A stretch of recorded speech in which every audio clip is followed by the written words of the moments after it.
only you had a motive for murder.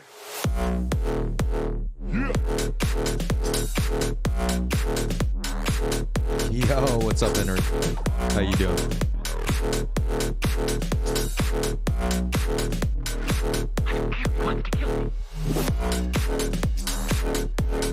Yeah, I feel you, man.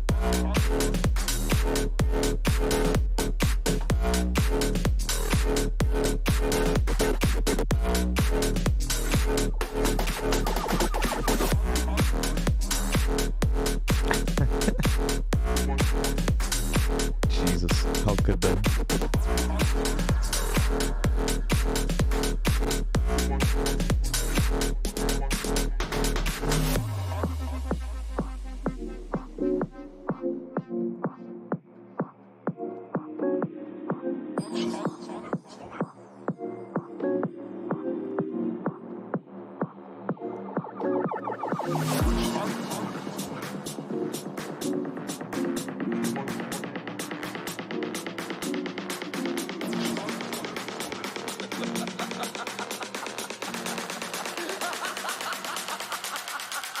She was murdered.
All right, welcome everybody to Tuesday. I hope you guys are having a wonderful start to your day. A couple of disclaimers before we start off. I'm not a financial advisor. This is not financial advice. I'm just a trader trading my own shit. For all the tools I'll be using on stream, they can be found on the bapigindicator.com website. These guys make the best mathematics-based indicators on TradingView. So do yourself a favor, get away from those triangles, get away from that RSI nonsense, and go check them out. They have a bunch of free tools available, and there is a referral link in the description of the stream as well.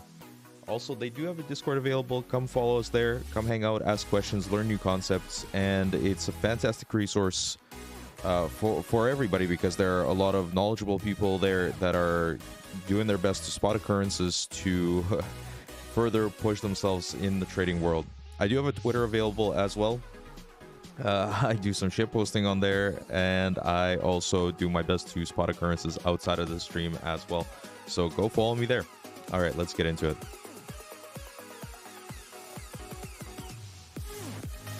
All right, let's start off with the indices as we usually do. How is the world doing today? Obviously, a lot of political turmoil going on. A lot of, it's not even political at this point. It's just fucking crazy. It's just fucking nuts. But nevertheless, let's take a look at markets. Canada up a little bit, coming up close to the due. HVP at 88. Korea. So Korea's been getting killed for some reason or other. We should have been expecting volatility from all the way back in June 2021. Right over here, HVP was flashing zeros. It gave you another warning right over here in April. Ever since then, we have been in a rising volatility environment, currently at 87. So getting pretty damn close to the max of 100. It can persist there for quite some time, but it is not that good of a bet anymore to bet on further expanding volatility. Currently, big changes in price are expected to the downside, and the entropy is on its way down. Nice. All right, Dow Jones looks like it's going to open a little bit down today on the first expected move for the day. I'm not sure if that's yesterday's expected move or today's. Either way, it looks like a bit of a down open for Dow Jones. Anything that's crazy here? No, there is statistically significant autocorrelation happening with a lag of 1. Also, SSR is above the mid-band, so you have some possibility for a trending move to occur with HVP at 87. Some room to go on the HVP, but not much. Very similar to that Korean market that we looked at. We should have been expecting higher volatility in November 2021 when HVP was flashing zeros. Let's take a look at the higher time frame as well. Yeah, weekly volatility still low as all hell. Actually at 37.81 with the QCV crossed up. Not a good look, as significant changes are still expected to the downside. And I know a lot of people have been getting super crazy excited. Everything is bull. Let's go on Bitcoin and the crypto coins. But there are still some troublesome spots that I would like to outline in just 1 second here, especially on the US stuff and on the world stuff. As we see in Germany, volatility is rising on the weekly. QCV now turned up, entropy now moving down. Not a good look for Germany. I'm expecting lower prices over the long term, 2022, 2023, something like that. For the time being, this move right here, right now, is unlikely to persist as SSR is way outside of the band. Can extremes get more extreme? Yes, absolutely. But as far as taking bets goes, not a good bet to short right here, right now. Let's take a look at the daily actually as well. Yeah, QCV still going strong. SSR actually approaching the lower band here. Still a favorable environment for Delta traders as entropy is still on its way down with HVP at 94. I don't think the Russians have opened. I think they're basically closed for business for the time being. You want to clear a trade in Russia? Good fucking luck. Good fucking luck. It's getting kind of crazy over here with them banning a bunch of services being turned off. The financial stuff, Google Pay, I think is off. I'm not even sure if my Visa works. I guess I'll find out during dinner time. Man, it's a hell of a time over here. It's a hell of a time over here. All right. Let's take a look at the UK's. Yeah, UK not looking good either. A significant changes price expected to the downside. Some room to go on volatility. Likely we see a trending move sooner rather than later, as SSR is above the low band. EM is the EM of today. There's only one EM, the correct one. Otherwise, cone is the range that automatically and by default is set. Last one had a different close because of the panel. What are you referring to?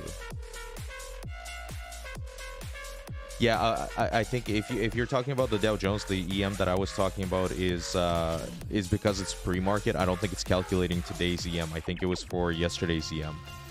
That's what I was referring to. I think on the open we'll see a new EM. I might be wrong about that. Yeah.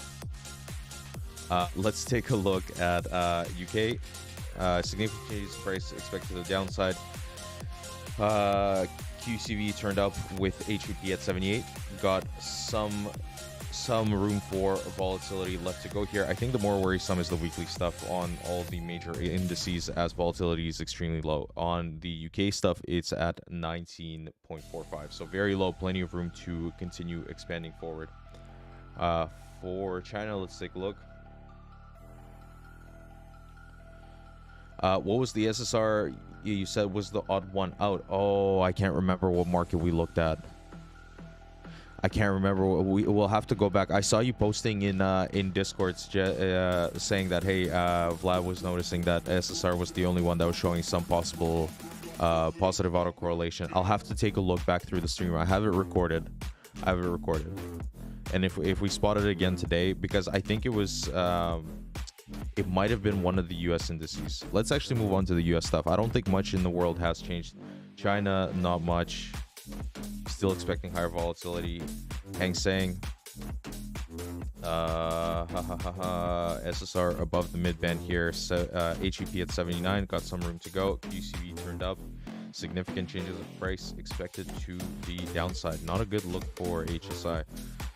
Japan.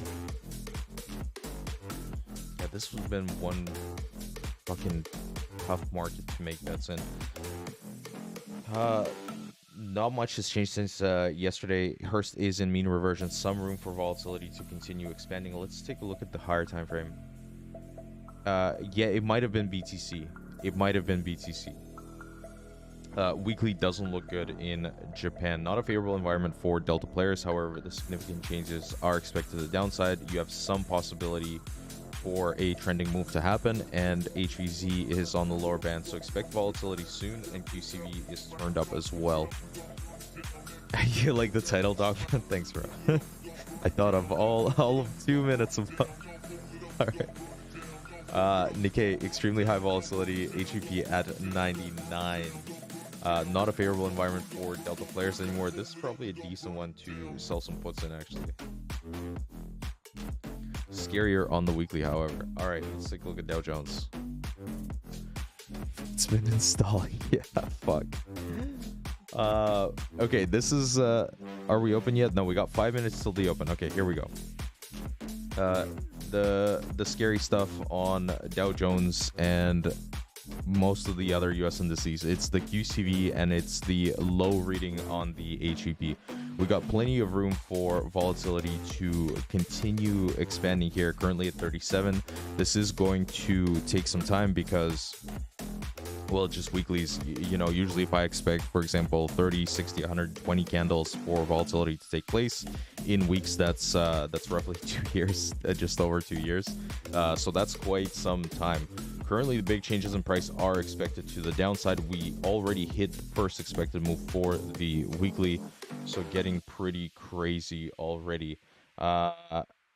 Actually, it might have been this. I don't actually know if it was this, but nevertheless, we see a similar setup where nothing is showing much of correlation. Nothing is too statistically significant here. Everything around the midline, and SSR is above the midband with the MA in the positive. It's printing blues, printing greens, printing blues above the midband, and looks like it's rising. Let's take a look at the daily on the Dow Jones.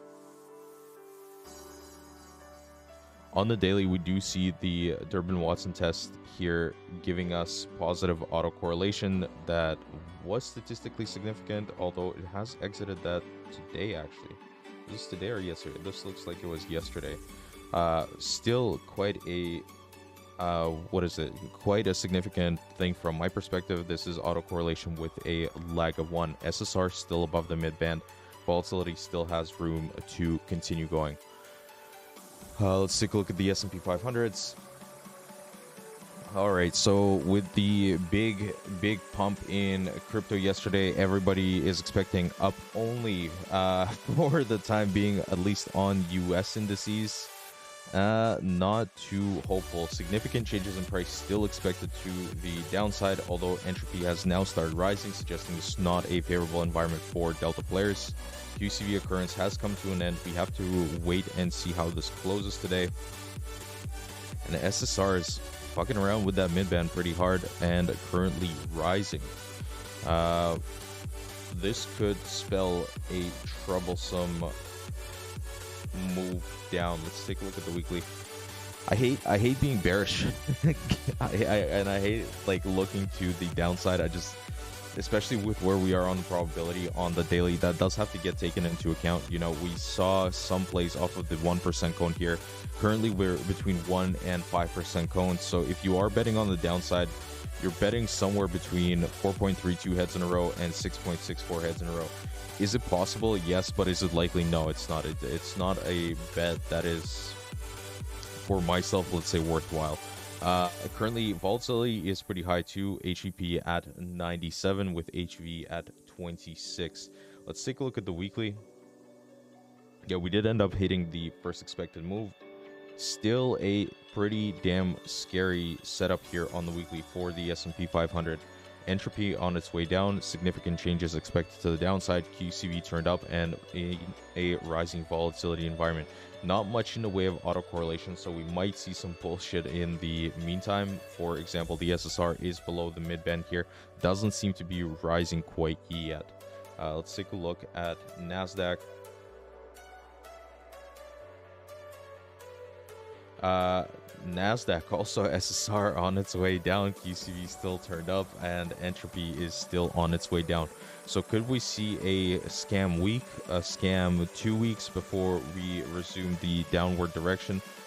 Yeah, very, very possible. This would suggest that the positive returns are more likely to be followed by negative returns and vice versa, with a rising volatility environment. So the standard deviation of returns is likely to get larger. Returns are likely to get larger, essentially. All right. Also, big development. We got a new monthly. We got a new monthly today, boys. And the market is open. Welcome to what the fuck day is it? Jesus, I'm so lost. All right, it's Tuesday. It's Tuesday. We survived. We survived another month. No nukes have been launched. We are fucking set. Yeah, on the daily, not a favorable environment for Delta players anymore. If you were directional here, probably not a good idea to remain directional. Monthly stocks cross. Jesus Christ, get the fuck out. Get the fuck out. We see HVZ drifting down. HVP at 96, so pretty damn high. Not a good bet on volatility expansion here on the daily. Let's see if anything else suggests otherwise. Yeah, 3-day volatility still rising. Hearst also entering trend here on the 3-day. Damn, okay. Let's see what we can expect. Let's see what we can expect for the month of March. Let's go out to a different index here. Let's take a look at the SPX. And let's take a look at the monthly.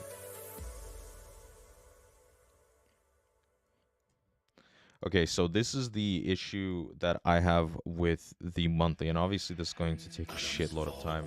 This is not something that's quick or short, so we might even see some bullshit in between. But 70% chance we close March between 45.72 and 42.22 on the S&P 500s, with the significant changes in price expected to the downside. We see the mean in the red, we see mom in the red, and we see entropy moving down. Also, we see from the probabilities, upside is pretty damn unlikely on the monthly. I think I can even get this to a more extreme probability by going out to the Rona dump, 23 bars back.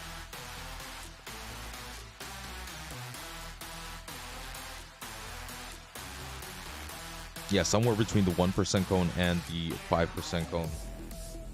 So pretty crazy. If you are betting on upside here, you are betting on somewhere between 4.32 heads and 6.64 heads. And I'm not gonna make that joke, god damn it. Also, we did see the QCV occurrence come to an end. Does this suggest dump right here, right now? No, it just suggests less variance in price.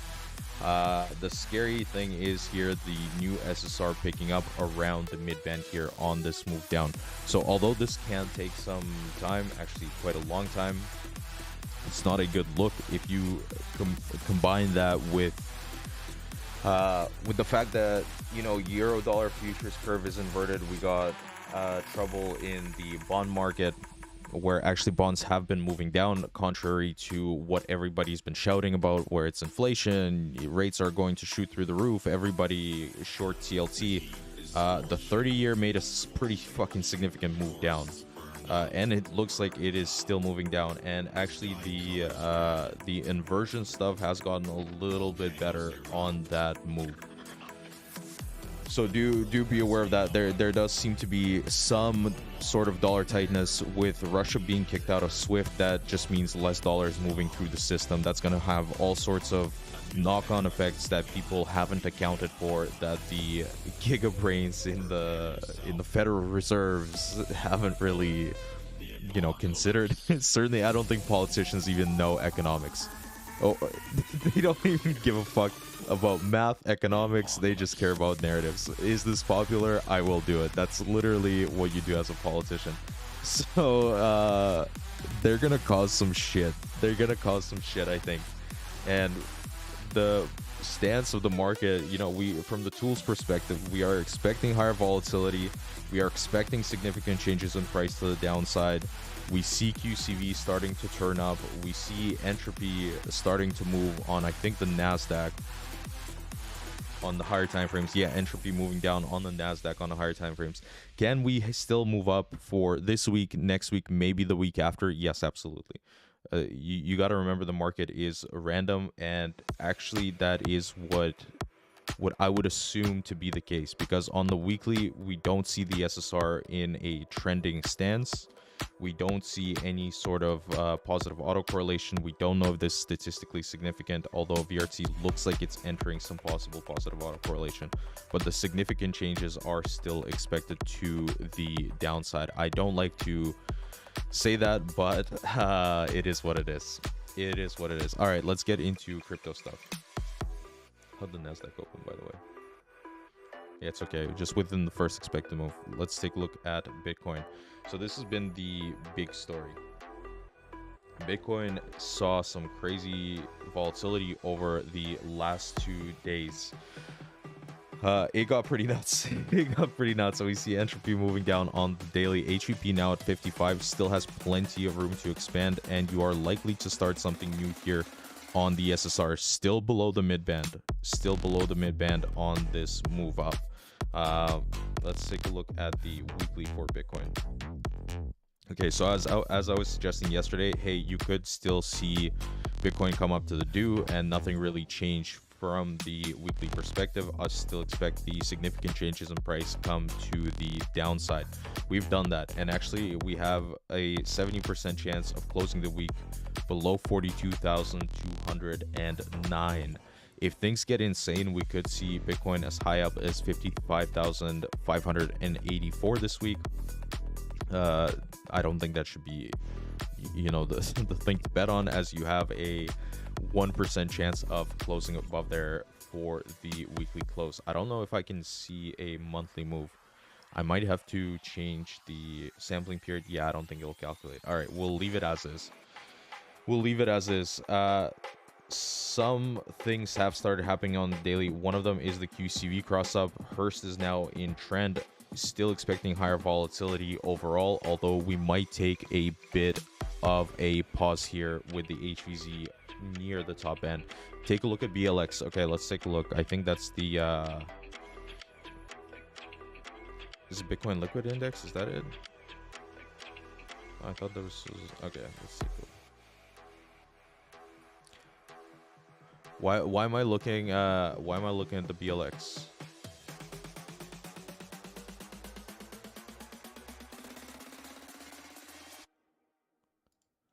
No, this was this is a NASDAQ one. There's something there was some other, was it BLX?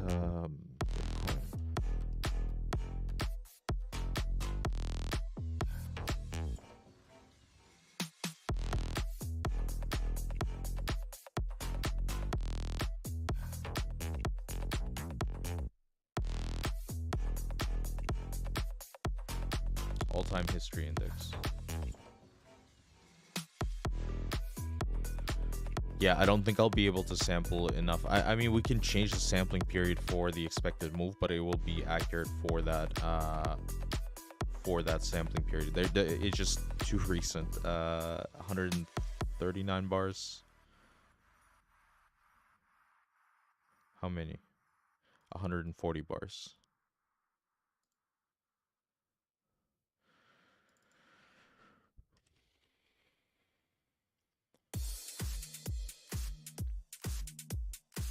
Oh, let's go 139.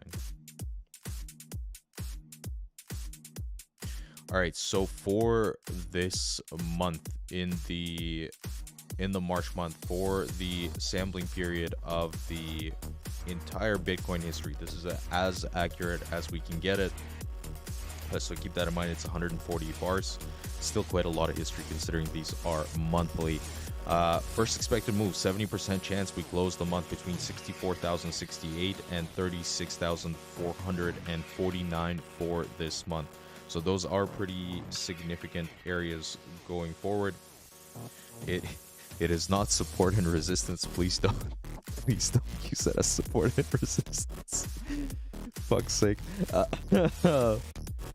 All right, if things get insane, yeah, we could see 23,041 for Bitcoin or 181,000 for this monthly close, which would just be nuts.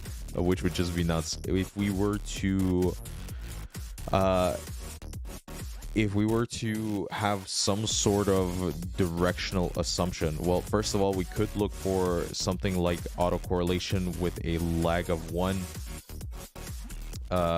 For example, DWT, are we likely to have positive returns followed by positive returns? Actually, yes. Not statistically significant, but still in that positive autocorrelation zone. Was last month's positive? Yeah, last month's was positive, and this month is obviously up for the time being. Also, SSR is messing around with that midband. Pretty damn crazy. If we just rocket this thing up from here, that would be certainly nice to see. That would do me well. All right. All right, we'll leave it at that. Let me reset my expected moves. No, not 3,000. All right, let's look at the probabilities on this bitch. Let's see where the crazy stuff is. Let's go back 5 bars. It's probably as crazy probability as we'll get on it. Okay, so you are between the 5% and the 1% cone. Currently, can you get 4.32 heads in a row? Yes, absolutely. My yacht already impounded? No, man, they sunk my yacht. I have to now go back to the yacht club and beg Smiths for a 9 to 5. Bro. This shit... Oh my god, this shit is going to be nuts. I swear to god, this is... I think this is probably the biggest miscalculation. Man, I don't know. I don't even want to fucking think about it, to be honest. I gotta think about some shit that I gotta do. But it's like the more I think about this conflict, the less I'm convinced that there won't be follow-up effects of it. The music is a bit too loud. Sorry. The more I think about this conflict, the less I think that, you know, shit just can go back to some sort of normality, and actually the path for escalation is rather easy to see, and I don't really like that. I'm in a city, but it doesn't fucking matter. Like, honestly, like, it's terrible, but you know, I just don't see how, like, everything sanctions, we're gonna leave, okay, like, whatever, we won or we lost, then the sanctions are over. Like, no, man, that's not what's gonna happen. People are gonna play their geopolitical games, and the people here are going to suffer. I think the people in Europe are gonna fucking suffer. Like, if you think about how much shit Russia exports that's critical for growing crops, it's incredible. For energy, it's incredible. And it's not like we have a stable system over here, you know. Like, we got inside conflict, we got outside conflict. Europe's got fucking money issues. Like, it just, the path to escalation is so fucking easy.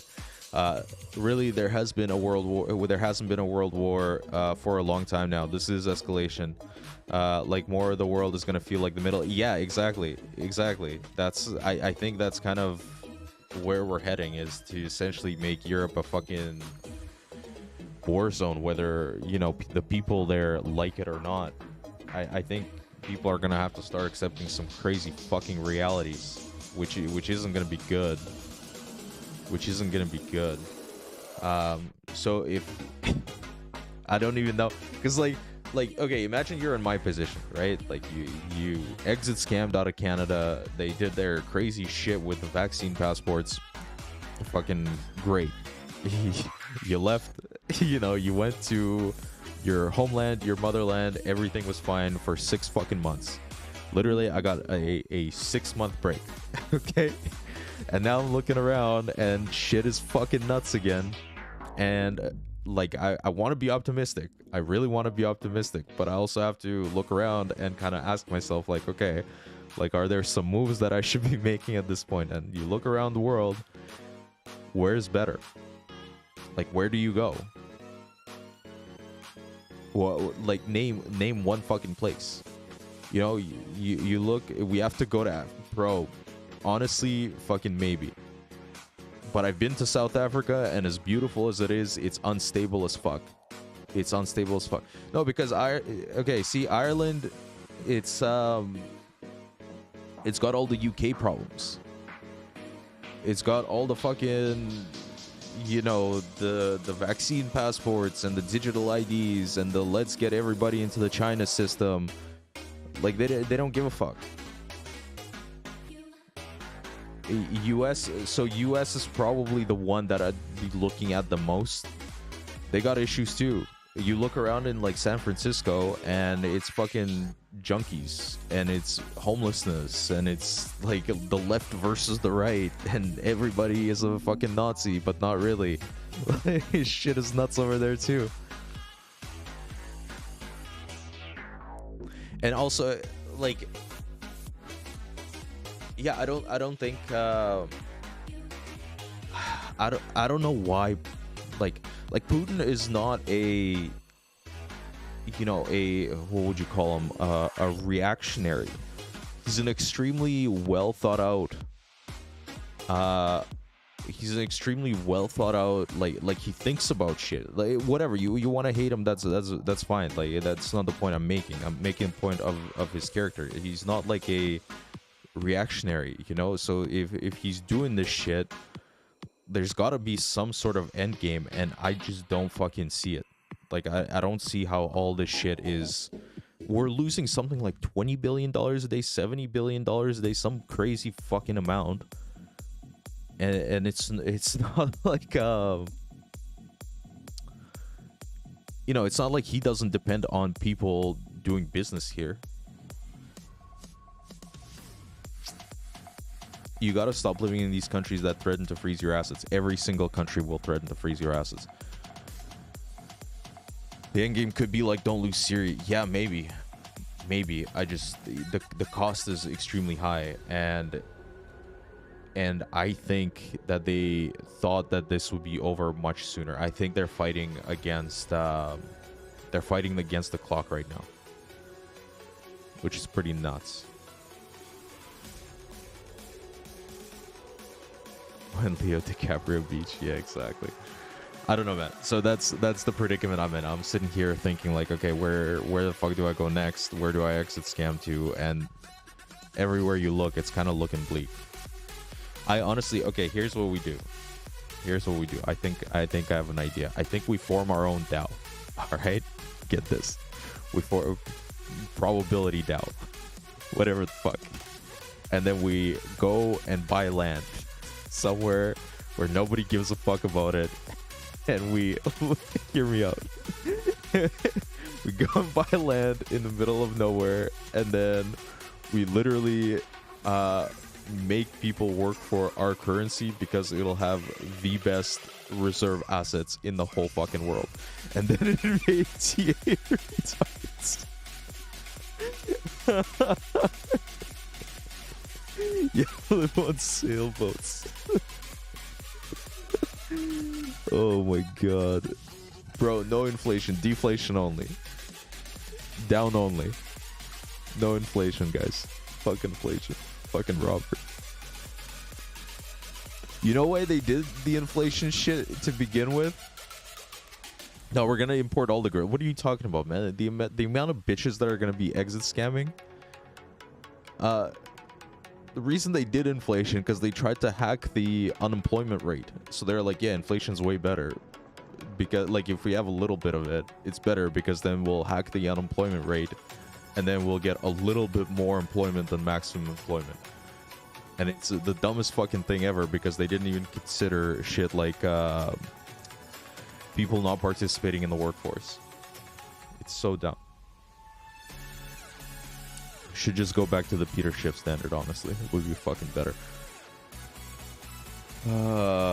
Canada's only war with non. Yeah. They just came up with something in the middle of the desert to make vaginas more dry. Oh my god. All right, let's take a look at the short-term time frame. I think we're getting to some more extreme probabilities here on the short-term stuff. I don't think we move right here right now. Let's go back 26 bars. Where are the blonde models from Russia, cold air? Siberia? You talking about Siberia? I'm pretty sure you get free land in Siberia. But that's because it's fucking brutal. Like, good luck getting a hospital in Siberia. Yeah, on the 1 hour time frame, you are at the 1% cone. If you are betting long right here, right now on an hourly basis, you are betting on getting 6.64 heads in a row. Unlikely.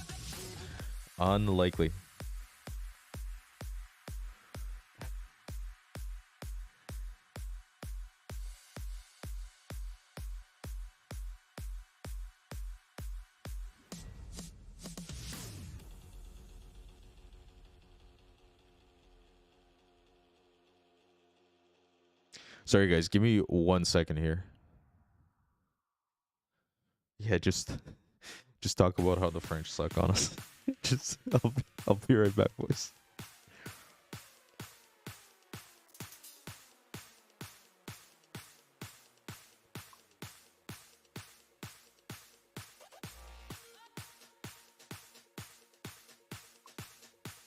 All right. Can we see RSX? Yes, absolutely. Did I miss this yesterday? I must have missed this yesterday. Sorry, Dogman. RSX contrarian long of the century. Yeah, fucking tell me about it. But honestly, I think it's gonna pump. Because it's okay. I tell you why RSX is gonna pump. Okay, ready? The market is denominated in rubles, although maybe not the Van Eck ETF, I don't know, but the RTSI and the MOX in ruble terms, I think they're gonna get a pretty fucking good pump. because the shit is denominated in rubles, and I think they're just gonna print the fuck and buy the fuck out of this shit and label it as financial stability operations, temporary currency operations here, guys. Yeah, RSX is brutal, but this is what I was mentioning yesterday, is that hey, black swans do happen. I'm sure this fits some sort of probability distribution, but from the odds we see here, you know, it's pretty fucking crazy. Obviously, I think it's below 0.01 even, and this is not even the most extreme opportunity I can get. This is pretty nuts. Entropy still on its way down. Hearst exponent picking up, obviously HEP at 100. We see all sorts of extremes here, between the SSR being outside of the band, BRT suggesting not a random walk, QCV way up there. Yeah, this is Russian propaganda, exactly.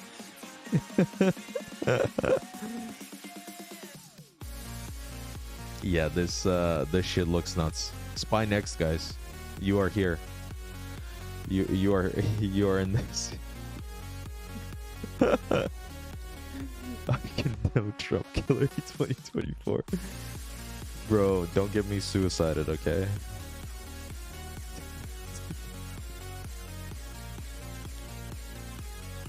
All right, let's take a look at some of Weibo's picks. Let's go on a lighter note here. Let me see what he has for us today. Oh, we got to look at shit like Golden Energy too. We haven't taken a look at those. We got to take a look at those. RGR. Let's URA. This is the uranium. Yeah, I think uranium gets affected. Yeah, we already see it. Uranium. What else? Neon, aluminum, steel. Like all the shit. The fertilizer industry, iron.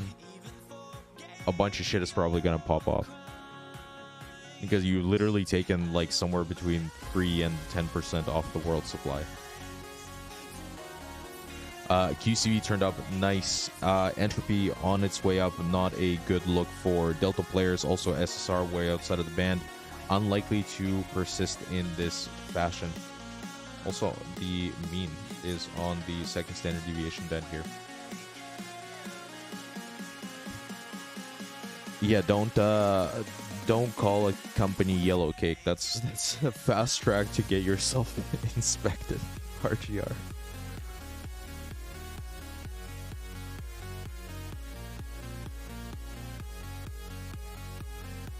Strum, Ruger and Company. Holy shit, this thing popped off too. Yeah, significant changes in price expected to the upside. They had some sort of earnings event. Nice bit of volatility. Still got room to go. Currently at 56, although probably takes a break for a couple of days here. QCV still turned up, and SSR outside of the band. I think that's pretty significant. Also, they got dividends coming up. I don't think there is such a thing as a dividends play, but nevertheless. And let's take a look at RPD.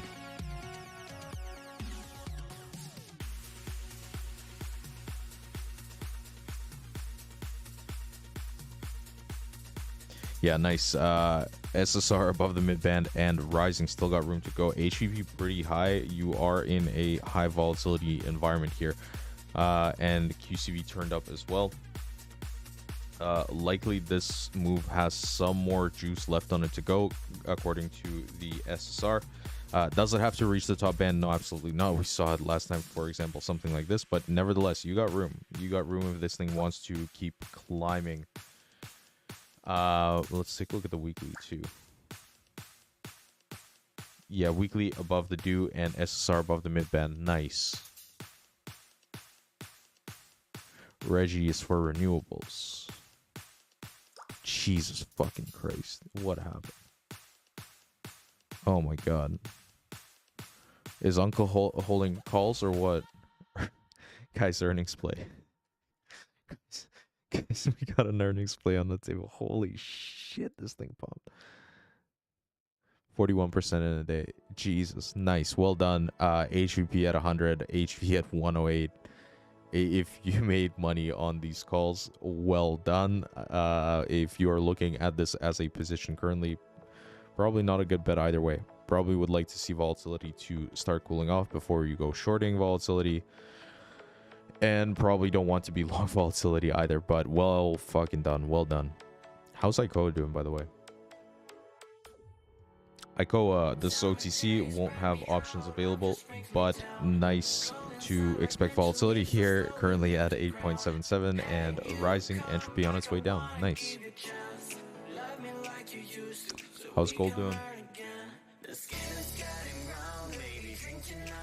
Gold still fucking pushing it. Still pushing it.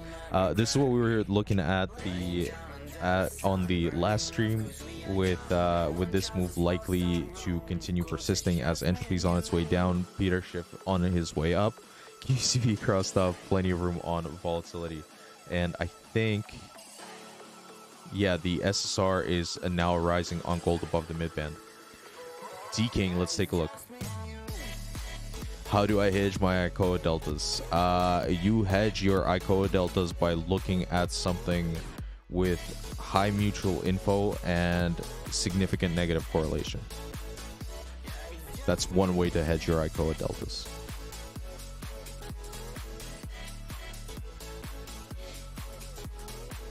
All right. Which is BTC lately? All right. D-King. Shit, sorry. No. I spelled D-King. DraftKings. Let's go.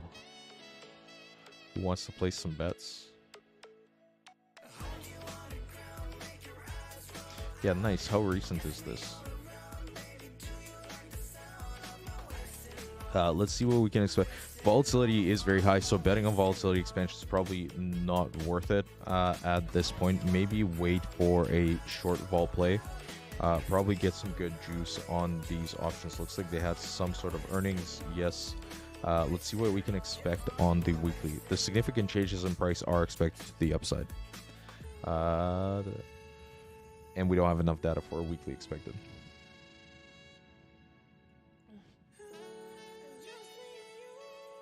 Yeah, I generally remain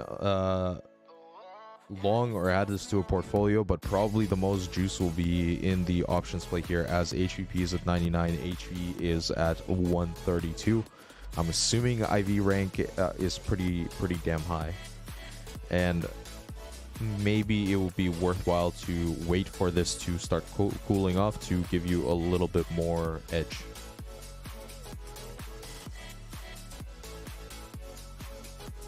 Really, this thing only has 52 IVR. That's crazy. I haven't checked Tesla. Let's take a look at Tesla.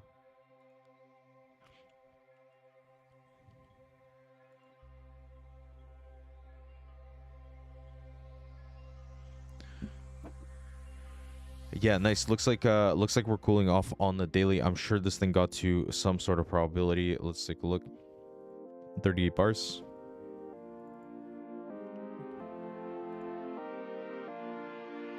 Yeah, nice plays off of the 1% cone.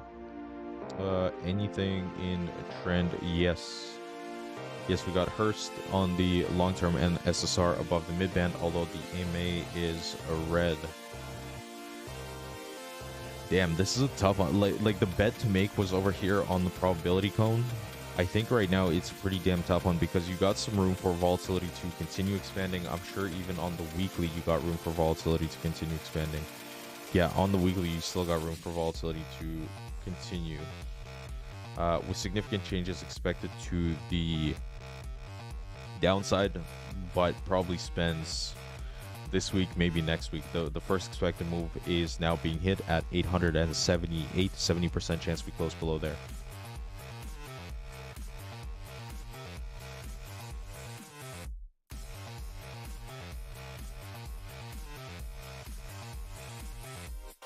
Dropped in and now want to put this on as a 17.5 put call spread. Sorry, bro. What Neuralink? Yeah, when are they gonna jack shit into your brain?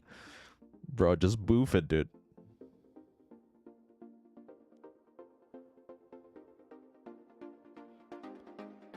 Nice. Godspeed, Moosey. Godspeed. We were meant to go to the moon.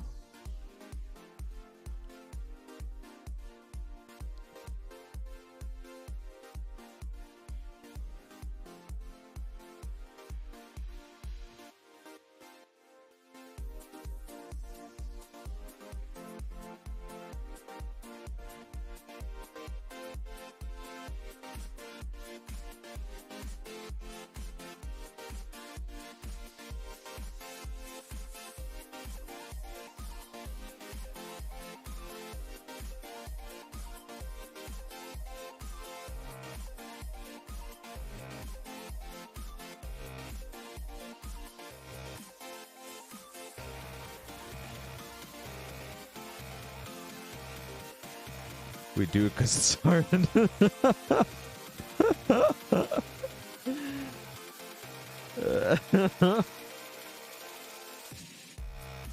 Jesus Christ. I hope she doesn't see this stream. Also, if you're watching, please don't rewatch any of the other streams or any of the people I ever rated. Please. Alright, sorry boys, I'm back. I'm back. Nice. ICO is still printing. Fuck yeah. Look at this go. Go, please. Please make me mildly less poor. Oh my god. Also, I haven't been able... calculating wealth is perfectly normal aside from his friends. No, man, I'm not normal. I'm just a good actor, okay? Also, I haven't been banned quite yet off of exchanges, which makes me really fucking choke that I have taken off my positions. I had such a juicer on FTM, but nevertheless, shit happens. What's ICOA? Good question. Yeah, Moose, I see your message in Discord. It's not because of this channel's moderation settings. It's because of Twitch's moderation settings. Like, there's some shit that I can't even adjust. They just ban. I was trying to talk to somebody on Twitch about Ukraine, and anytime I mentioned any country name, they literally just auto-moderated it for some reason. And what is ICOA? ICOA is a shit show OTC stock that was put forth by the masterful Weebos as a potential what would you say? It's not even that it's correlated to Bitcoin. They do some shit. ICOA engages in the provision of wireless and wired broadband internet networks, but essentially they have mostly reviews. Essentially they have some sort of exposure to the Bitcoin market, and if you were to value them fairly, whatever the fuck that means, they would be somewhere around 5 cents. Now, please don't take that as financial advice. They definitely don't have to get there. But from a volatility perspective, this was a beauty play. This was a beauty play. We are expanding on volatility. It's just unfortunate we don't have options on this, but for now, all good. For now, up only. Also, I didn't even look back on this stock. The fucking history on it. Bro, this shit used to trade at 3,500. 3,500, dude. Can we check ZW? Yes, absolutely. Let's take a look. Wheat futures. Yes, this is another one that's going to be getting affected. Already juicing. Weekly. Entropy on its way down.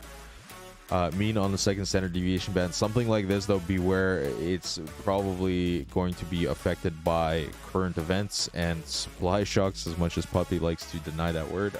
So be very well aware of that. HEZ on its way up. SSR outside of the band here on the weekly. So this move is unlikely to persist this way. But again, take it with a grain of salt because it's being affected by current events. Entropy is on its way down. HVP at 100. This stream sucks though, bro. Like a fucking Dyson. Like a Dyson. I'm telling you.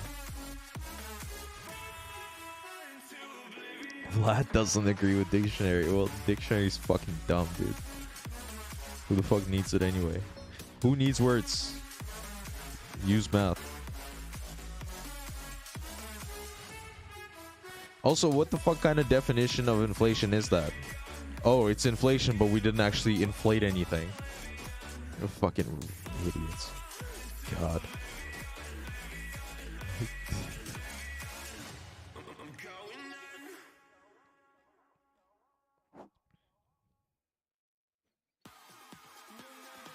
What else? Probably corn futures. Probably corn futures.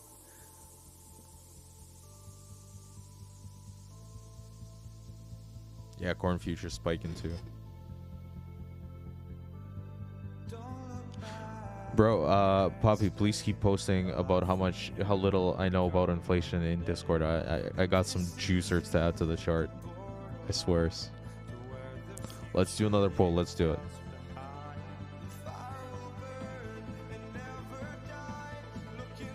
Let me just set it up. No, I'm not doing another fucking inflation poll. No. Bro, it's settled. Yeah, let's take a look at yields.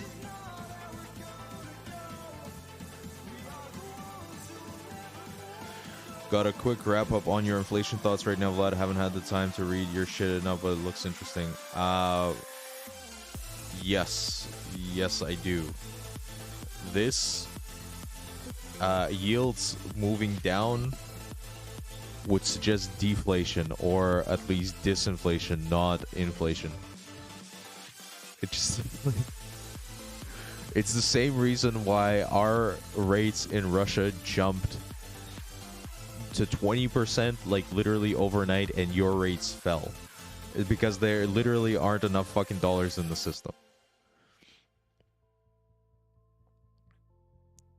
Also, we do see inversions in some of the curves, which sends people going crazy. Also, there's $0 future shit. And for what is it? Well, CPI is an index of price. It's not that it's irrelevant. It's that, first of all, you just have to understand what it's calculating. Like, it's calculating changes in price. It's not calculating changes in the money supply. Like, it's calculating. Jesus, echoing. So when you calculate changes in price, like, Bitcoin doesn't change in price only because of inflation and deflation. It changes in price for a variety of factors, one of which might be inflation or deflation. But the inflation is a monetary phenomenon, and for that you have to measure the supply of money. That's the only way you fucking inflate something.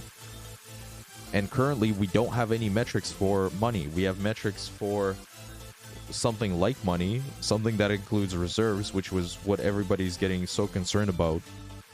But reserves is really non-fungible money. It's a special type of money that is only for bank use. It's not for general purpose economic use. And so when they print reserves, it's like, yeah, okay, M2 went fucking parabolic. Right, yeah, M1, M2, M3, but I think they stopped doing M3, or they changed the metric of M3. I think M3 used to be a more relevant metric of money.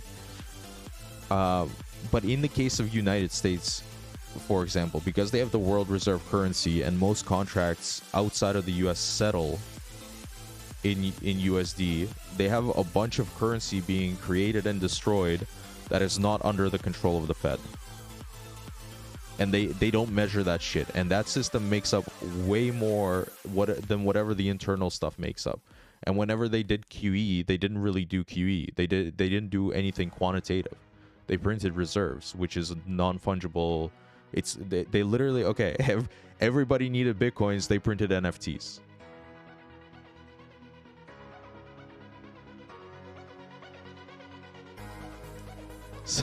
Russian propaganda, someone call leadership for both. It just, okay, my point is that, like, yes, inflation is a thing. Like, it's possible to have inflation. That's not my point. My point is that, number one, you don't measure money, so you don't have a metric for if something's getting inflated or not. And number two, you look at the CPI, which is a change in price. Like, if I had 10 gallons of milk yesterday and the price was $1, and then today I have only 1 gallon of milk and the price skyrockets, is that inflation? According to the real Smints over here, yes, that's inflation. But you didn't inflate shit. You just took supply off the market. You can't actually inflate a dollar bill. Yes, you can. You can print more dollar bills. You can print more dollar bills. That's how you get inflation.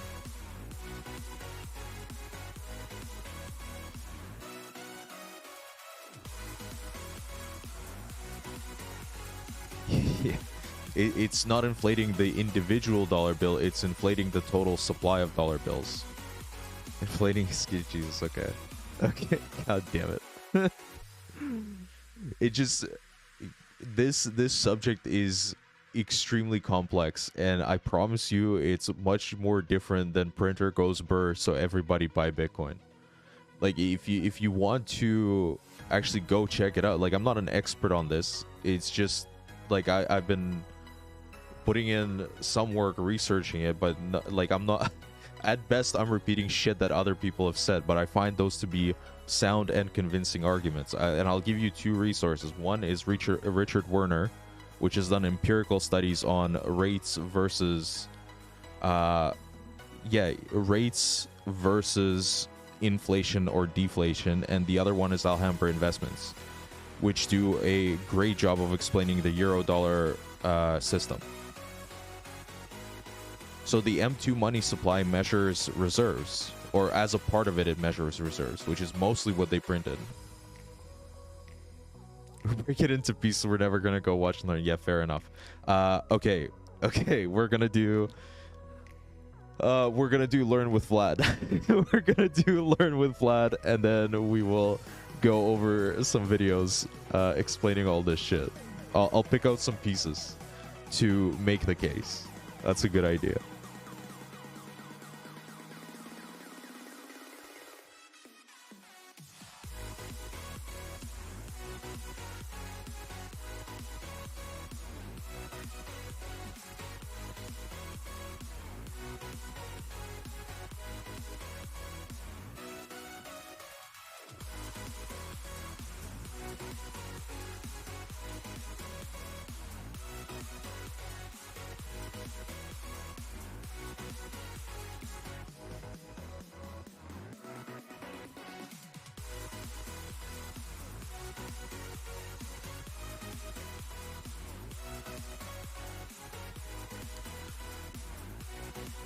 Are these streams recorded? Yes, they are. Yes, they are. Can you inflate a dollar bill? No, motherfucker. I literally have infinite slaps. Why can't I vote again?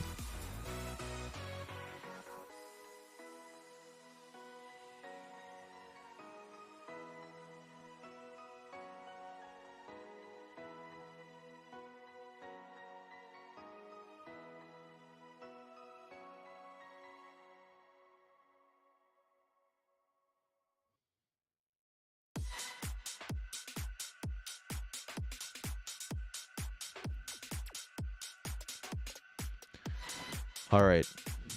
I'm winning. I'm winning.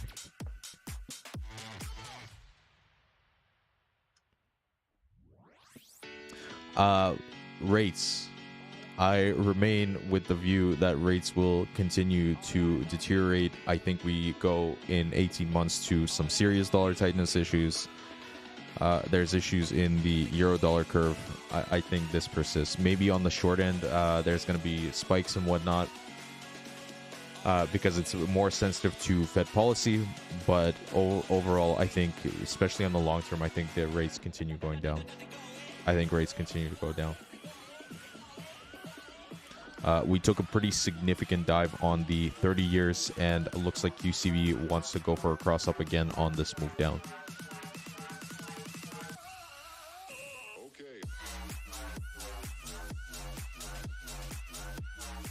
Also, what was it about the Fed not setting rates? They do set base rate. Okay, so in terms of the Fed, right? Can I do this?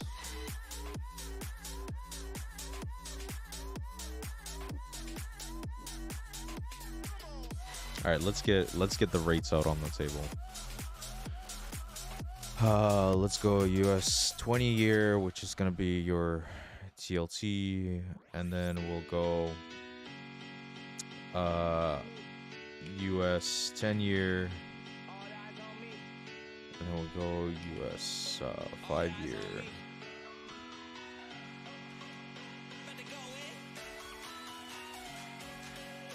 There's shorter stuff. There's like the 2-year, the 2 months, whatever. Let's actually get the US 2-year. Why not? Then there's shorter rates than that, and then there's the Fed funds rate. Right? Okay. What's up, Speedstrone? How do you overlay these line charts? So you just do compare and then you add them, but they'll spit them out in percentage terms. But nice thing about rates is that in absolute terms they're not that far off, so you can just go to the regular and they'll show up, right? Because you're literally like some point of a percentage off. Yeah, for other shit it won't be so nice. Okay, we could even get like the shorter stuff in 0, 2, 1 yield. Okay, so these are rates, right? These are the yields. They range from the long-term stuff to the short-term stuff. There's some in between, I believe. But nevertheless, the thing that the Federal Reserve sets is this Fed funds rate, which, as far as I'm aware, only either special entities or almost no one gets to borrow at the Fed funds rate. But their thinking is that, okay, the mechanism by which we control rates, right? They talk about this shit all the time. We're setting the rate. This is the rate that they're setting. And their thought is that, okay, well, if we set the short-term rate to something, then all the other rates will fall in line to that, right? But the problem is that, first of all, they're always behind. Shit happens, like over here. Also, you have to keep in mind that the long-term stuff is extremely sensitive to economic stuff, and the short-term stuff is more sensitive to the Fed funds rate. But essentially, we get a bout of deflation, right? The markets blow up. There's some sort of issue in the monetary system. We get some inversion. Shit blows up. Rates start going down. And then what does the Fed do? Actually, we're gonna stimulate the economy, and we're gonna bring rates down. And so they bring it down, but really rates have been falling for this entire fucking time, and this is consistent throughout like most of the stuff. So they're very behind the curve on stuff, and it doesn't really do much, because whatever their policy is, yes, okay, short-term stuff gets affected, but it doesn't roll on through to the long-term stuff, because this is more from the economic perspective. This is extremely complex and the liquid market that because people need collateral in order to make bets. Not bets. In order to loan, they need collateral, and so they actually need the treasuries. It's prime collateral, because the U.S. government always pays their obligations. So when we start seeing rates go down, we can say, well, there's some sort of shock or disinflation or deflation going on. Fed is probably not gonna do anything other than narrative, and they're gonna do it way too late. And we've seen this like time and time again. It's like, we're gonna raise rates. Okay, I don't think so, because the long end stuff, it's suggesting actually you're gonna lower them again. I'm defining inflation by a change in the money supply, a growth in the money supply. That includes credit. But you also have to disaggregate credit. This is what Richard Werner talks about, that you can actually predict asset price inflation if you disaggregate asset price, credit creation, and productive credit creation that goes to small and medium businesses. I'm defining it as more money entering the system, which is necessary for economic growth. But since the Federal Reserve doesn't do money, they do narrative by raising and lowering the Fed funds rate and then creating reserves. Like, everybody goes nuts. They're like, we're going to get crazy inflation, buy everything. And then we don't, because we don't have enough money in the system. They don't actually do shit with money. And also think about this. What's the percent change in the M2? Like, if you really think that M2 is the money supply, what's the percent change in M2? And what's the percent change in the rates? Because I promise you, if you look at Turkey, which did have inflation, where is it? Let me pull up Turkey's rates. You guys remember that shit when Turkey went crazy? Turkey yield. When their currency fucking collapsed, and same thing is happening in Russia. We just raised in a day by like 5 fucking points. Let's take a look at their yield. Oh, their yields went up. Their yields went up the whole way. This is what you see when you get inflation. You see rates going up because even if this is set by the central bank, they see it. They're like, oh shit, there's actually shit's getting crazy. There is inflation. What are we gonna do? We're gonna raise rates. It's not what you see in the US. This is not what you see in the US. You see a bear market in rates for the last like 40 fucking years. When was this? Like if you go out to a weekly. Since 1988. Down only. The pie's getting smaller, not bigger. But yeah, let's listen to the Fed guys who want to convince you with their words that we're gonna see inflation, so you should go out and buy the stock market so that everything looks like it's fucking normal. That's literally their entire gig. Just they're like, yeah, okay. Guys, we printed so much, guys, believe me. Guys, trust us. We printed the most we ever printed. Okay. Sure. Cool words.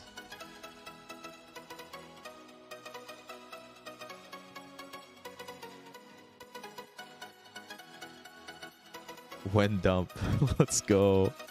Let's go. I'm gonna put that poll on.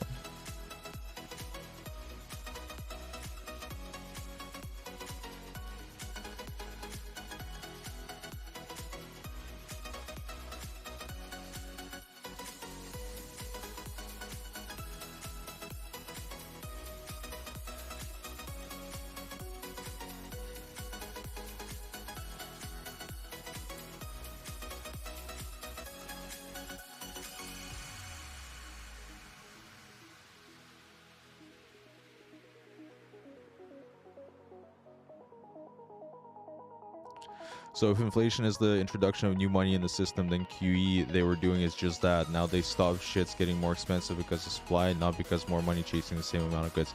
So okay, look at what QE is, because there are aspects of it that could be inflationary, like large-scale asset purchases. But then that inflation is only related to the assets that they purchased. Whatever they did with printing reserves, like the whole we're gonna pump M2, it's complete nonsense. It has no effect on the real economy. And this is why we're still getting problems post 2008. Like shit got quote unquote better, but it didn't get as good as it should have been. We should be having way more growth.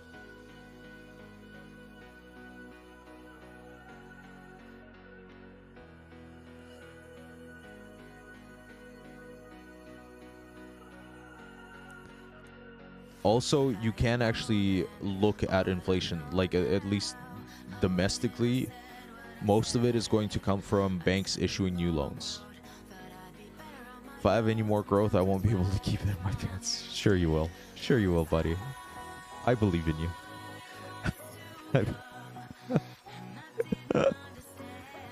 I believe in you. You can do it. Yeah, but we don't have fractional reserve banking.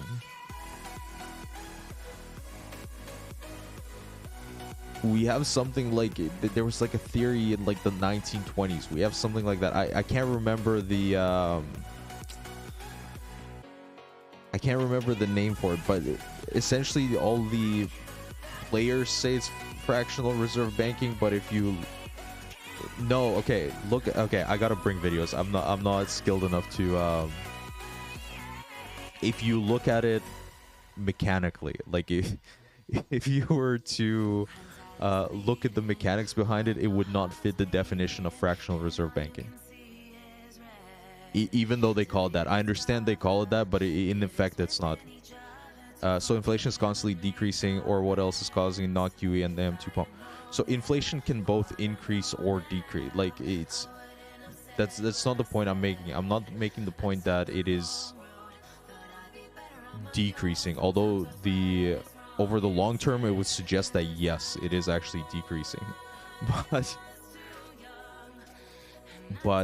the point that I'm making is that it's far more complex than printer goes per.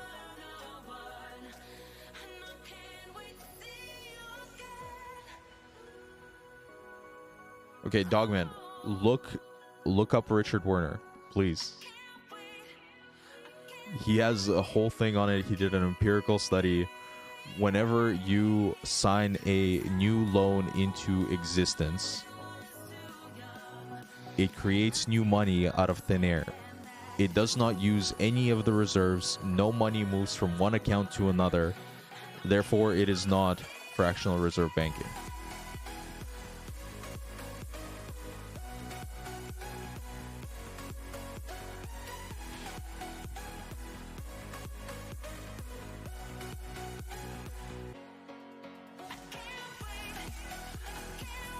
Like, what we have is something like, what would you call it? Like sector inflation. We have credit creation, which is the source of most of the inflation nowadays. It's not because they print money and hand it out. It's because banks created new credit. And so if you disaggregate that credit, if you look at which bucket the credit got created for, then in that sector you have inflation. If those things are assets and not productive things like businesses, for example, then you run a risk of having a financial collapse or a banking crisis, because essentially you can't return the money. Like, whenever you create a debt obligation, you create it with some expectation of higher return, right? You create more demand for dollars in the future, and because those assets don't produce anything, eventually you run out of steam.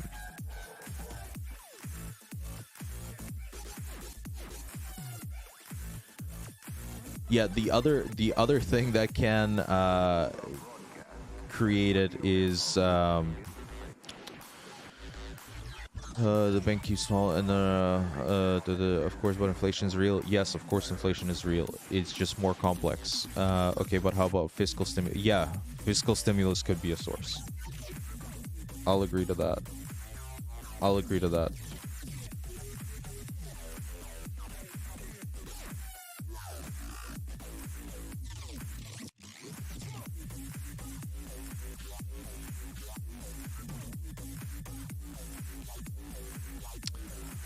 I think it is increasing the supply of currency, but again, it depends. If they did it with debt, then they've created an obligation in the future to pay that debt off. And then it also depends on how they pay it off. But most of the shit that people talk about when it comes to inflation, like, oh, the prices of my house went up, inflation. It's like, no, like, well, yes, but it's because banks created credit for housing. So you get inflation in that sector, and then you don't get as much inflation in, for example, food, because there isn't a lot of credit being created for food. I'm not so strong on the fiscal stuff. I'll admit that I haven't studied fiscal stuff as much as I probably should have. But as far as I understand it, yes, it is a source of inflation. Really, what they should do is they should just count money. Because if they counted money, then this whole thing would be... This whole thing would be easy. We have X amount of dollars for X amount of things, then we have a standardized unit of inflation. But now they're just, oh, prices moved, inflation. Prices moved, inflation. And it's not like the basket is even the same basket. Like they can make that number say whatever they want it to say. They can change the basket of goods like tomorrow, and they can say 0%, or they can change it the next day and it can say 100%. It just so I don't understand how that's a useful metric. Is all I'm saying. Like, inflation is a real thing. It happens. Decreases in purchasing power. Okay, that's fine, but then like you bought an iPhone when the first came out, and then you bought an iPhone today. Okay, your purchasing power may have decreased, but are they the same thing? Is the amount of productivity somehow in that equation? You know?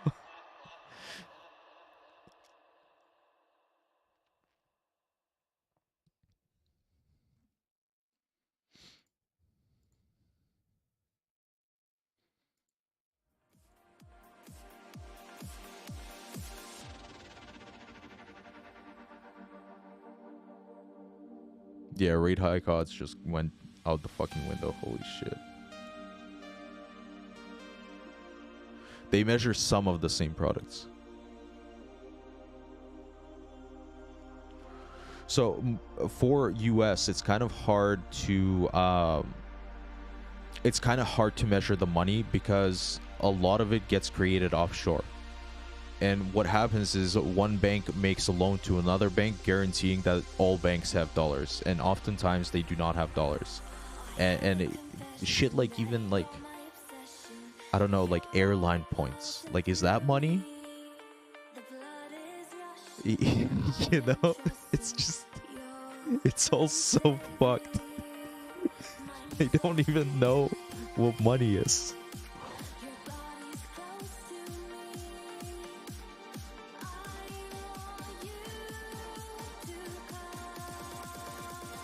Like, honestly, yeah, we could just measure CPI and be done with it. Like, we could just be like, yeah, fuck it, that's inflation.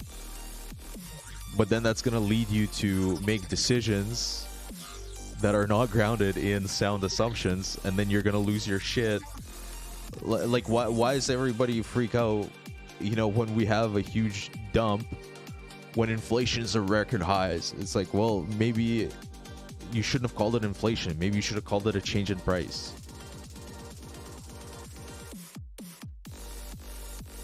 So they do it to settle contracts. It's the Euro-dollar system. The Euro-dollar system is an offshore system that creates and destroys dollars that is not under the control of the Fed. That is probably last time it got measured, I think, was in maybe 1980s, maybe 1960s, when it was first getting instantiated, and at that time I think it was something like 6 times bigger than the US domestic system. Essentially, companies offshore need to transact with each other, and because of the US's world reserve currency, their contracts need to get settled in US dollars. So banks onshore the US have partner banks offshore the US, which can create dollars for contracts, to settle contracts. Because while everything is working, it's fine, and then when it's not working, everybody needs dollars, and they don't know what to sell and how to sell it fast enough in order to raise those dollars. And so we get these fucking rolling things. Again, we gotta go way deeper into this. This is a fucking rabbit hole, dude. And I'm not doing it justice. There's so much info on this stuff. There's so much.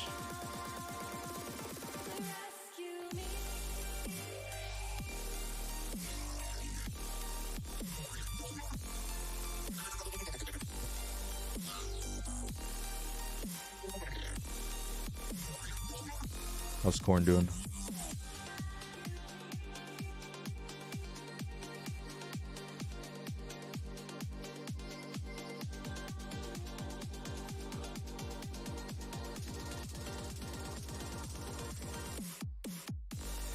That's why I've been so kind of, I don't know, I guess confrontational with Poppy, because he always fucking goes off on this. But I genuinely think that the next 18 months will spell some trouble. as far as the finance shit goes, as little as I trust in it, and as as much as I want to, you know, be a moon boy because it just fucking pays, I think next 18 months are gonna reveal some shit. And I think the tools, from the perspective of the tools, we are looking at the start of that shit. Like, especially on the weekly, the fact that we're now below the due and shit like entropy is moving, you know, that's pretty damn significant. That's pretty damn significant. The fact that we have room for volatility, we've been expecting volatility all throughout this year, maybe the start of next year. The fact that we got a QCV occurrence, the only thing left really is to push the SSR above the mid band. Hey, I know everybody's getting excited about it, and I hope I'm wrong, but I don't think so, man. It's not looking good. It's not looking good in the finance world, boys. And now we got all this shit with Russia.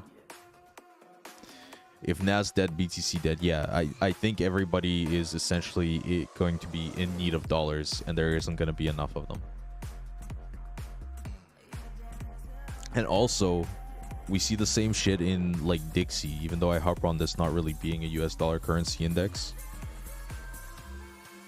Like, this is mostly dollar versus euro, and you look at it on the weekly, and volatility is so fucking low.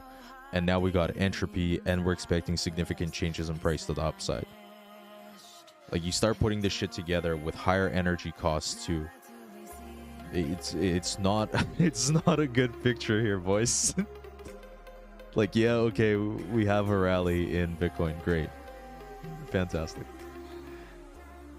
Nothing really changed yet. I'm looking at the longer term stuff. I'm looking at the weeklies. Currently it's 69. Currently it's 66.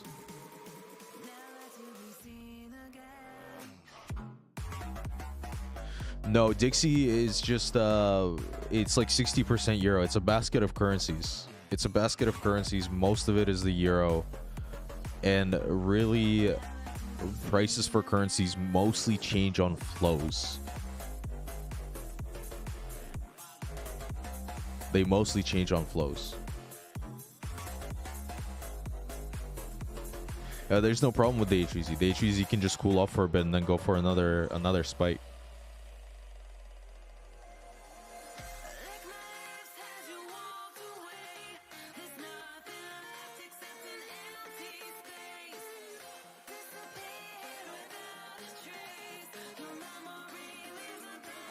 Well, let's take a look at the VIX. How's the VIX looking? This is on the weekly. Entropy, QCV, HVP at 65, HVZ on the mid band. Now this is gonna take some time, but it's not a good look. Actually, how's the energy sector? That's the one thing we haven't looked at. US oil. Yeah, fucking juice. Guys, inflation. How many dollars were printed? Was it dollar printed or was it supply taken off the market? Why is this moving?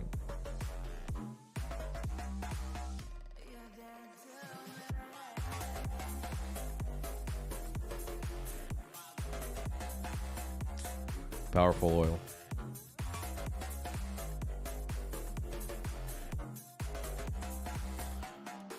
House nat gas.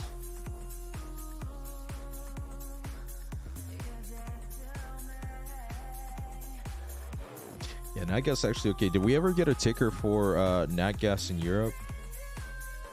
I think they got their own shit.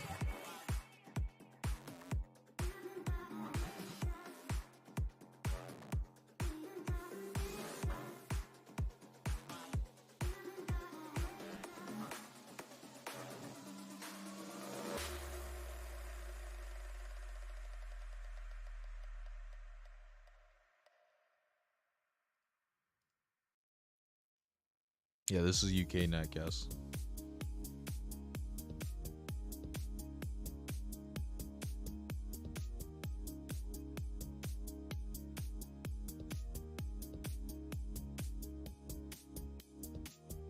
Holy fuck.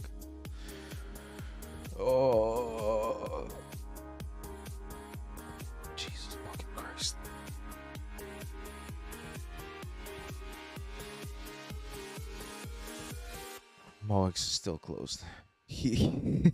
Bro. I came in reverse, dude.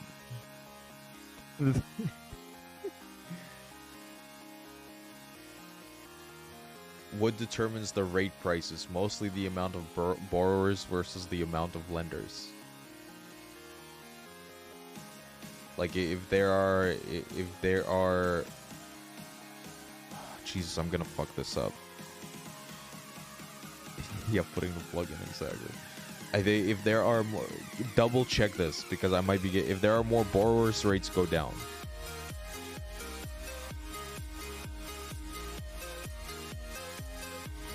Double check me on that. I might have that backwards.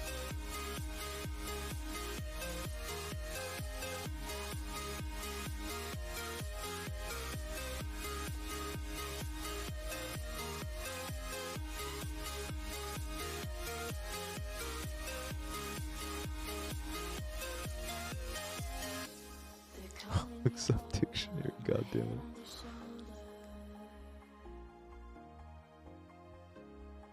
Man, this is crazy. And also, Russia did, I think Encode was posting this yesterday that, hey, actually, the Russian government is going to make you convert all your currency. It's not exactly what he was saying. If you are doing business overseas, if that's even possible nowadays in Russia, and you are getting dollars, euros, pounds, whatever, you have to convert those to the ruble first before you can move them anywhere or do anything with them. 80% of them. But if you have existing dollars, they're not touching that. So like in the UK, for example, mortgage has been hit with the base rate increasing. Do you think it's because of something else? In the UK, mortgages have been hit with the base rate increasing. Do you think it's because of something else? No, I don't think so. If more borrowers rate goes, yeah, I might have it backwards.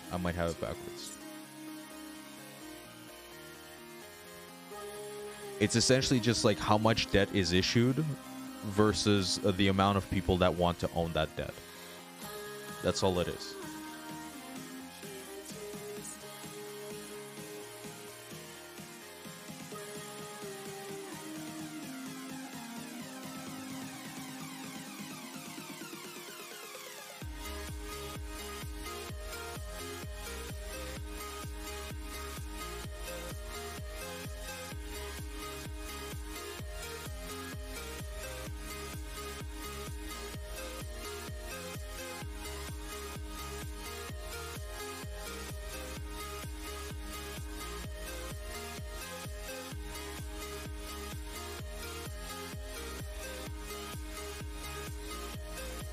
Then you also got to look into like the crazy new shit that they've been coming out with, the reverse repo facility, the special, what was it, the fucking, they did it with some countries during the Rona panic. It's not SDRs, that's IMF. They did some sort of swap lines, where they can just issue debt as they like. Isn't there a fixed cap? Well, they can't issue all the debt that they like. I mean, I guess they can issue it, but the price is gonna move. The price is gonna move. The fact that people are still buying. Okay, this is the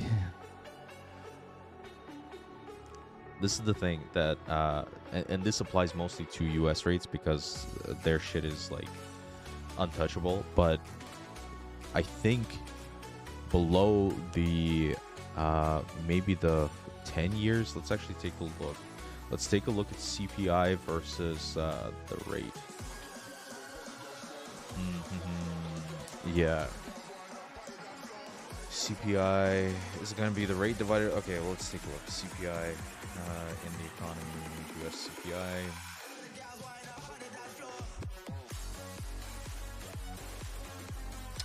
Divided by let's go like US 10-year. Jesus, don't click that link. What the fuck?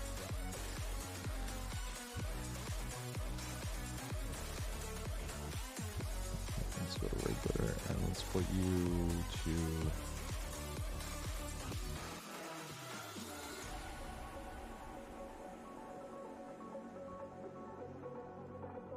No, it's the other way.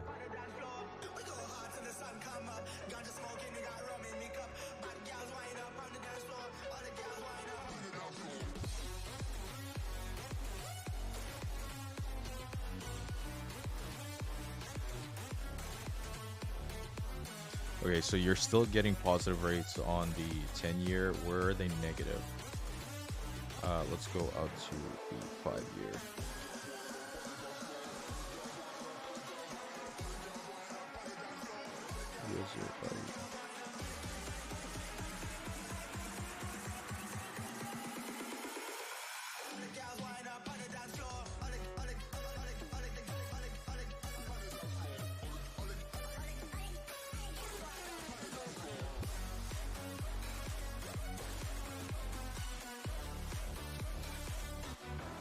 No, they're actually mostly positive.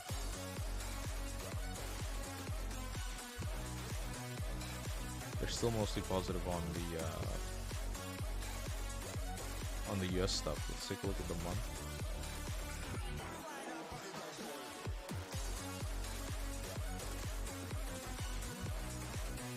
Yeah, even the 2-month is still positive. In a lot of countries, these are negative now. The real yields. But in US, it still looks like we got positive real rates. Nice.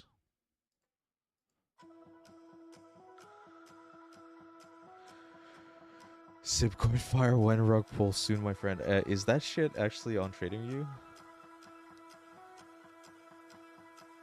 Oh my god, it is.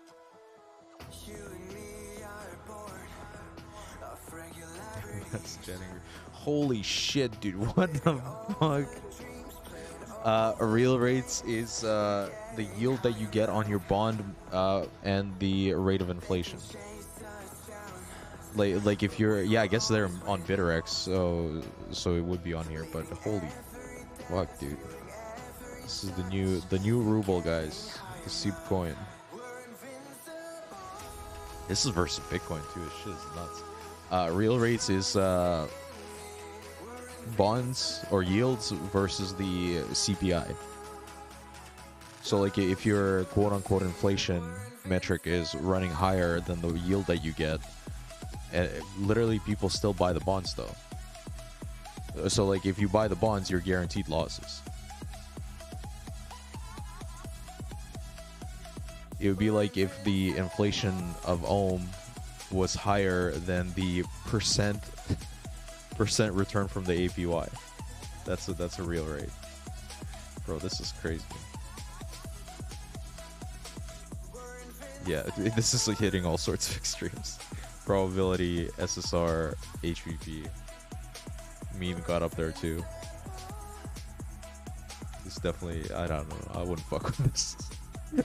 I wouldn't touch this with a 10-foot pole.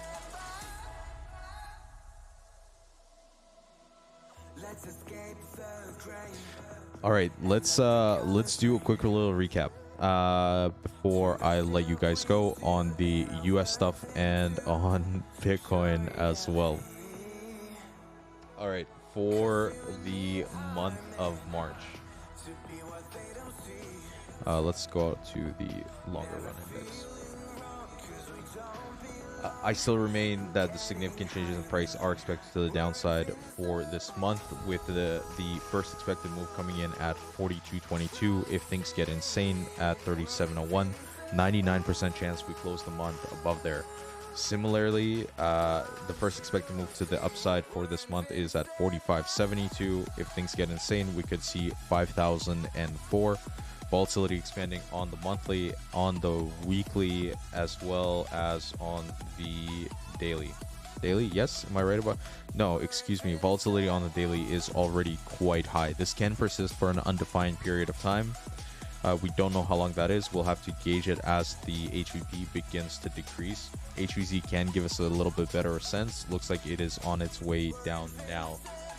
On the weekly, things to look out for this week. QCV now crossed up with the significant changes expected to the downside. HVP got room to go, currently at 56. with significant changes expected to the downside, and SSR fucking around with that mid band.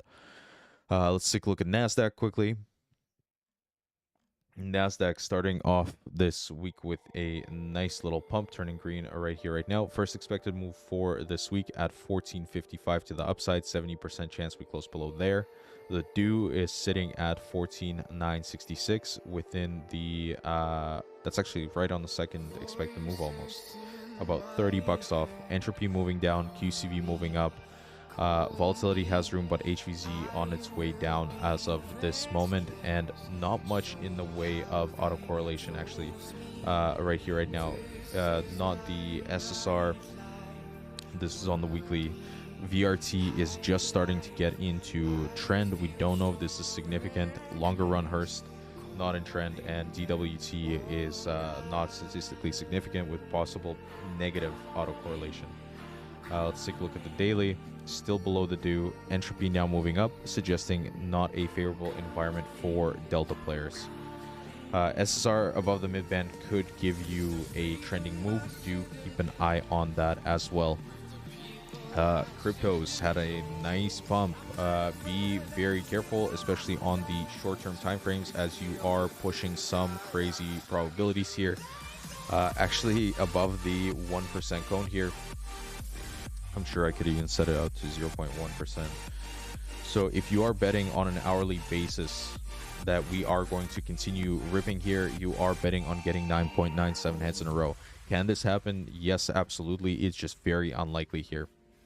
Also, SSR looks like it's going for a trending move on this way down, and the entropy is now moving up, suggesting not a favorable environment for Delta traders right here, right now. So be very careful if you are taking longs right here, right now.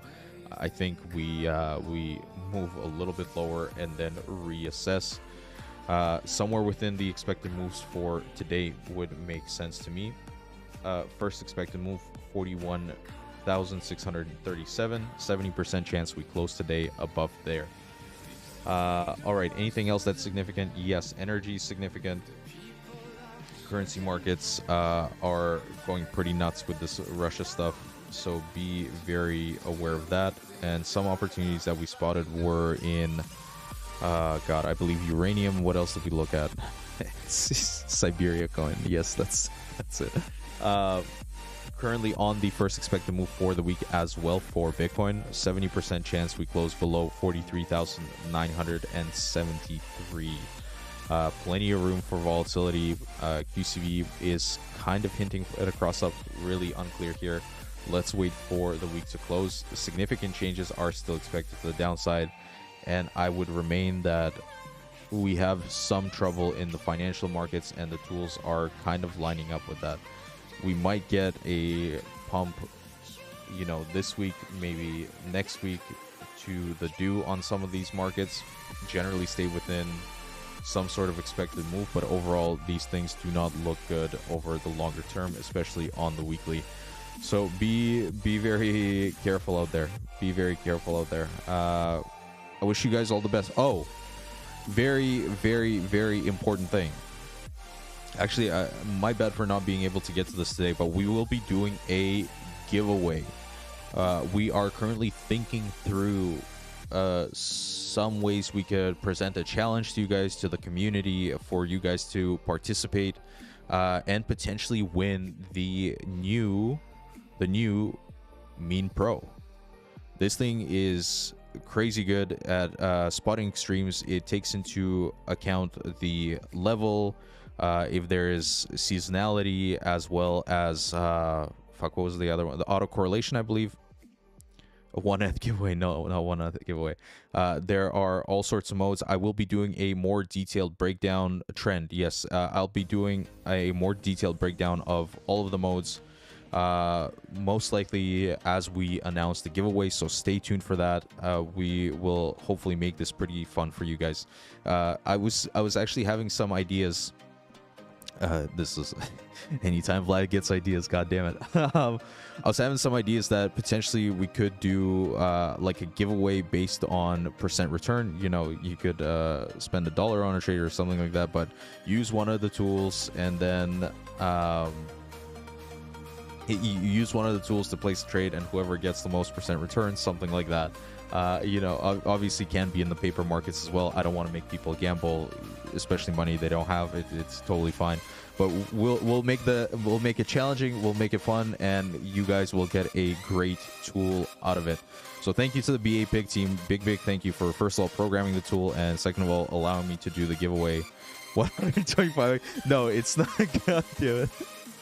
Unk votes for casting couch. All right. With that, I will leave you guys here. I will do my best to make it onto the stream tomorrow. I might be at driving lessons, in which case I might just do a late stream. I have fun hanging out with you guys. You guys are jokers keeping the situation light. It's a pretty damn dark time, but hopefully it's entertaining. All right. With that, I'll let you guys go. Thank you so much for joining. Really appreciate you guys. Stay safe out there and make good choices.